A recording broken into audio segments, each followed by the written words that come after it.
nosotros no aceptaremos la exclusión de nuestro pueblo de ese derecho. Mr. Gorbachev, tear down this wall.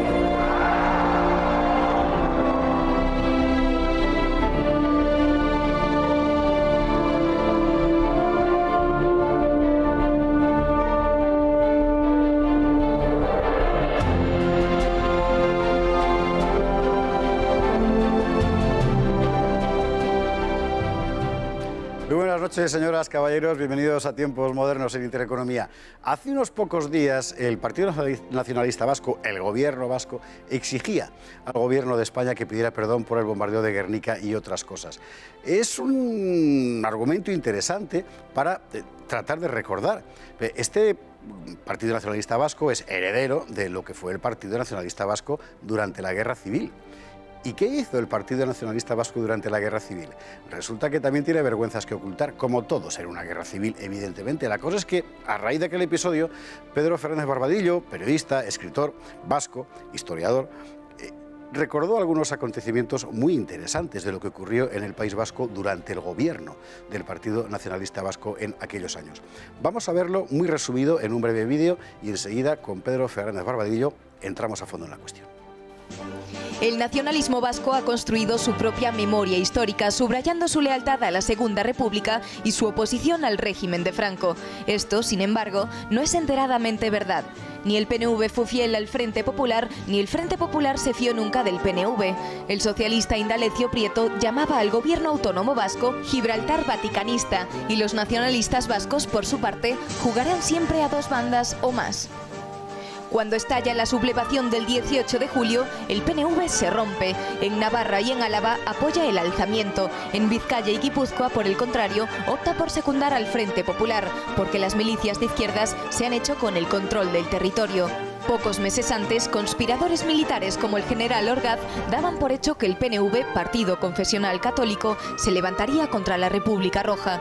No fue así, porque el líder PNVista José Antonio Aguirre obtuvo del Frente Popular una concesión importantísima, un estatuto de autonomía. El gobierno autónomo se constituyó el 7 de octubre de 1936 y en realidad no tuvo más jurisdicción que el territorio de Vizcaya. A partir de ese momento, el PNV compartiría la suerte del Frente Popular, ¿o no? Durante la etapa de gobierno nacionalista ocurrieron bastantes atrocidades. Como la Consejería de Seguridad dependía directamente del PNV, a los nacionalistas se les pueden imputar matanzas de presos como las de las cárceles de Bilbao en enero de 1937. El gobierno de Aguirre prohibió que la prensa publicara nada sobre esos hechos. Después, y a medida que los ejércitos de Franco avanzaban, los nacionalistas buscaron una rendición pactada. Negociaron en Santoña con el mando italiano del Ejército Nacional y se rindieron en masa. Era agosto de 1937. El gobierno nacionalista vasco apenas había durado 10 meses. Pedro Fernández Barbadillo, muy buenas noches. Muchas gracias por haber venido. Bienvenido a este programa y espero que puedas venir más veces. Pues encantado de estar contigo, Javier. Hiciste un oportuno recordatorio después de aquella reclamación del Partido Nacionalista Vasco, y es que el PNV efectivamente tuvo responsabilidades de gobierno durante aquella época atroz, que fue la Guerra Civil, y como es lógico, se manchó de barro, claro. Pues sí, así es. Es que el PNV lleva años inventándose su propia memoria histórica, blanqueando su historia y, por supuesto, como buenos nacionalistas, pretendiendo ser superiores a los demás. Por eso, cuando no piden el regreso del cuadro del Guernica, bueno, el regreso, que se les lleve a Guernica, el Guernica, piden ahora, como el otro día en el Senado, una moción para que el gobierno de España pida perdón por el bombardeo de la ciudad, lo cual tiene como consecuencia de reconocer que el gobierno de Franco era legítimo. Sí, porque si no, no habría razón para pedirle a un gobierno, ¿verdad?, reclamaciones, efectivamente. Vamos a ir por partes, aquilatando un poco la cuestión, porque probablemente para la mayor parte del público es desconocida. El PNV no es un bloque homogéneo, nunca, salvo en la reclamación de una autonomía fortiori una independencia del País Vasco, y tampoco lo es en 1936. Se parte. Sí, bueno, me gustaría hablar antes del asunto de cómo llegamos al año 31, pero bueno, para acabar con el asunto de la guerra, el 18 de julio del 36, efectivamente el PNV se parte. Tiene 4 organizaciones territoriales: Vizcaya, Guipúzcoa, Navarra y Álava. Navarra y Álava son muy débiles y las otras, en cambio, son fuertes, sobre todo Vizcaya, que es la base. Cuando estalla el alzamiento, curiosamente, quiero subrayar la ironía, las 2 organizaciones donde triunfan Mola y los carlistas, que son Álava y Navarra, se pronuncian a favor de adherirse al movimiento salvador de la patria. Sí. En cambio, las otras 2 organizaciones, Guipúzcoa y Vizcaya, tras un par de días de vacilaciones, deciden seguir adheridos al gobierno legítimo y democrático. ¡Qué casualidad! Esas vacilaciones las aprovecha José Antonio Aguirre para tratar de sacar petróleo de la situación. Efectivamente, José Antonio Aguirre y todo el partido nacionalista, por ejemplo, Juan de Judía Guerra, que era el presidente del Bizkai Buru Batzar, la organización vizcaína, que era la más fuerte, con diferencia. La más fuerte. Y entonces chantajean a los dos bandos que se forman, el gobierno del Frente Popular por un lado, y por otro lado negocian directamente con Mola para pedir pues, el Estatuto de Autonomía, que se estaba negociando desde unos años antes y que se había bloqueado en las Cortes. Y entonces, por eso no se disuelve el PNV junto con las demás organizaciones de izquierdas, sindicatos incluidos, cuando lo hace Mola en verano del 36. Qué interesante. Finalmente, el Gobierno de Madrid les da lo que les pida. Efectivamente, la puja la gana Madrid. Necesita además la industria de Vizcaya como sea, es decir, que para ellos es absolutamente fundamental mantener eso bajo control y evitar ahí una guerra, porque las organizaciones de izquierdas estaban dominando la calle y que estallara una guerra civil en el suelo de las ciudades vizcaínas iba a ser una catástrofe. Es que uno de los negociadores del PNV en Madrid le dice a Indalecio Prieto: si ustedes quieren que Euskadi resista al fascismo, concédanos el Estatuto de Autonomía y le aseguro que combatiremos. Pero estamos hablando de una organización que decía defender, y además no hay que dudar de su sinceridad, la civilización cristiana. Es decir, estaba en los antípodas por completo del gobierno del Frente Popular. Pues así es.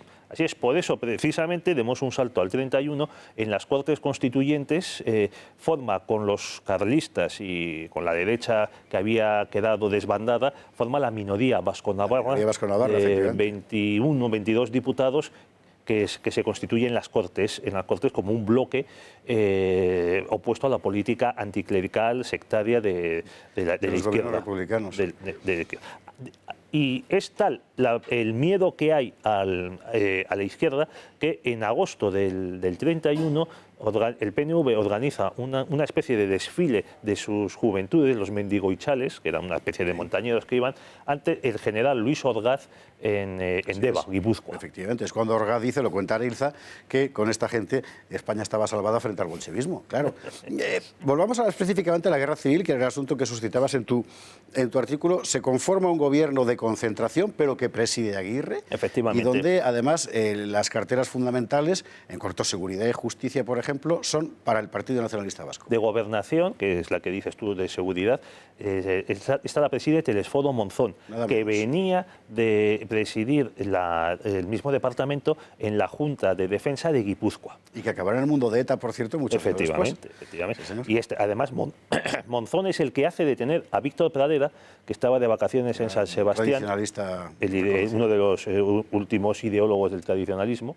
Estaba en San Sebastián de vacaciones, una de sus hijas se iba a poner de parto y aunque le ofrecieron pasar a Francia por si acaso, él dijo que no, que se quedaba y le detuvieron. Le hizo detener Monzón, con el que había tenido broncas, porque claro, le acusaba, decía, oiga, Telesforo, si aplicamos los baremos étnicos de Sabino Arana, usted es maqueto.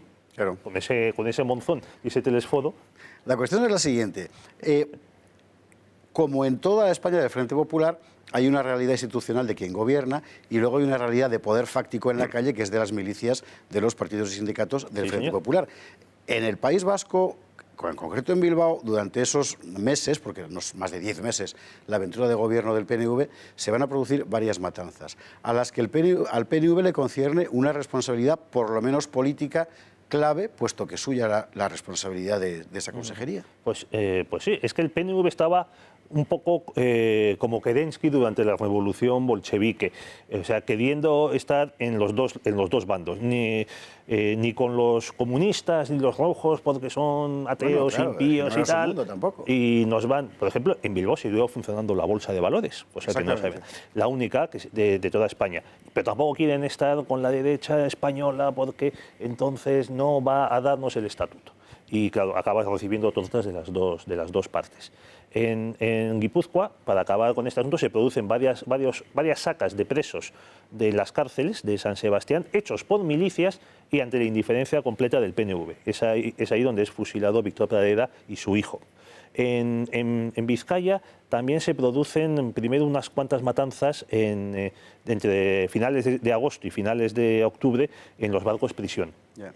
Donde se había metido a gente, mucha de la cual no tenía absolutamente nada que ver con el alzamiento. Y hay 125 muertos cometidos por... Solo en los barcos. Solo en los barcos prisión. Claro. El Altuna Mendi y el Cabo Quilates. En conjunto, ¿estamos hablando de más de 300 personas? Bueno, eso nos lleva a las cárceles, si me permites, sí. Javier. En los barcos prisión los asesinos son directamente milicianos de izquierdas y la tripulación del buque de la Armada, el Jaime I.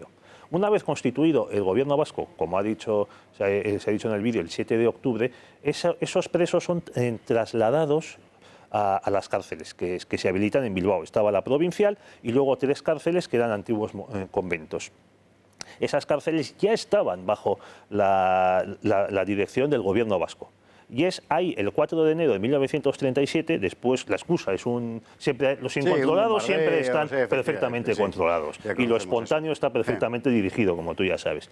Después de un pequeño bombardeo alemán sobre el Gran Bilbao, en el que solo hay 4 muertos, pues unos grupos de chusma de Bilbao, de la que forman parte varios milicianos de los batallones de las socialistas, de las juventudes socialistas unificadas y de la CNT, asaltan las cárceles.